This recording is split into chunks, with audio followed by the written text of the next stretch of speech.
For every new claim I get, I always get asked by the injured worker, how much will I get paid? Let's examine it.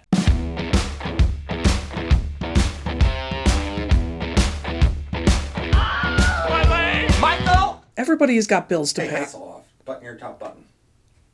Look, this is America in 2025. I think I know what sells. Now, everybody's got bills to pay, so understandably, one of the most pressing questions injured workers always have is, will I get paid for my time off?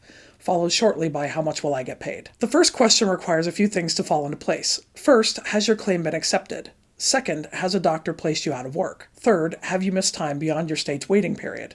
If you can answer yes to all three of those questions, you're likely going to be paid for your time out of work. As we've discussed in a prior video, your state has a waiting period of anywhere from 3 to 7 days before workers' comp will start paying out. A quick call to your adjuster or a Google search can tell you what your state's waiting period is. Here's a map.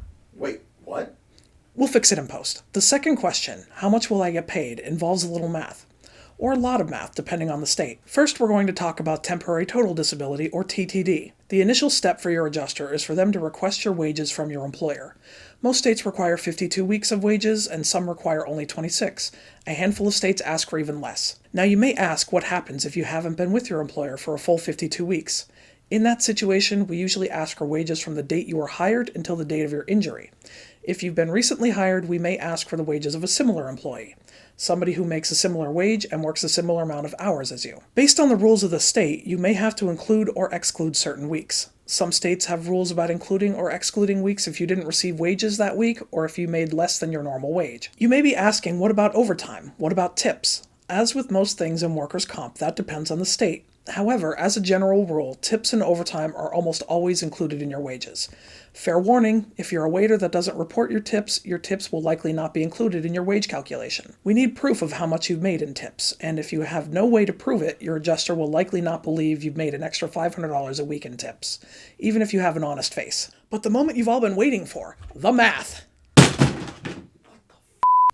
You went way further than what I planned on you.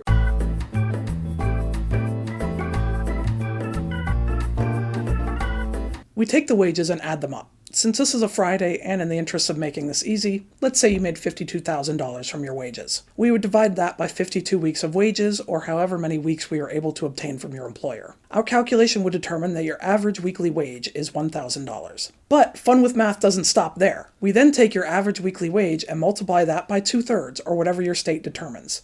Most states give 66%, some states like Massachusetts go with 60%. The equation would look like this. 52,000 divided by 52 times 0.66, or 0.60 for Massachusetts. That would come out to $666.66. That's the amount you'd be getting per week. This is called your compensation rate. Most states have minimum and maximum compensation rates. For example, the minimum comp rate for Massachusetts is $365.83, and the maximum is $1,829.13 per week. This changes every October. What if you're a very low wage earner and your average weekly wage is below the minimum compensation rate? You'd get the full average weekly wage. If your average weekly wage was $250, your compensation rate would be $250. So then how does a minimum comp rate work? Let's say your average weekly wage is $400.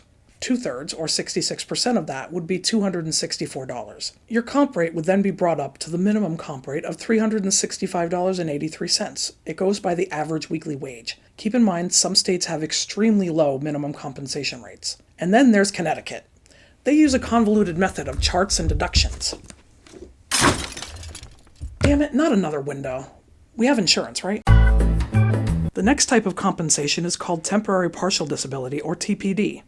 This is a type of compensation you get if you're back to work but not getting full hours or wages. In this circumstance, you'll likely have restrictions from your doctor, and your employer can only partially accommodate those restrictions. To calculate this, we take your average weekly wage, subtract what you've been paid for working, and multiply it by 2/3. As an example, let's say your average weekly wage is $1,000. You earned $500 that week from working with restrictions. The calculation would be 1,000 minus 500 times 0.66. You would be receiving $330 for the week from the insurance company and $500 from your employer. Another way to get some extra money is to keep track of your mileage, as most states allow you to receive a reimbursement for every mile you travel for medical appointments. For Massachusetts, the rate is 58.5 cents per mile. If you travel 100 miles, that's an extra $58.50. You can request a mileage sheet from your adjuster, or you can just keep track of it yourself and then submit the miles later. Wages can be confusing and frustrating for injured workers who don't understand the calculations. I hope I explained this process a little better for you. Please subscribe to our channel for more episodes helping you navigate the often confusing world of workers' comp. Please note that all claims and states are different, so none of our videos should be taken as individual legal advice. Any opinions expressed are my own and are not those of my employers, past, present, or future. Comment below any workers' comp questions you have, or click on this video to continue enjoying more videos from me, the Workers' Comp Adjuster.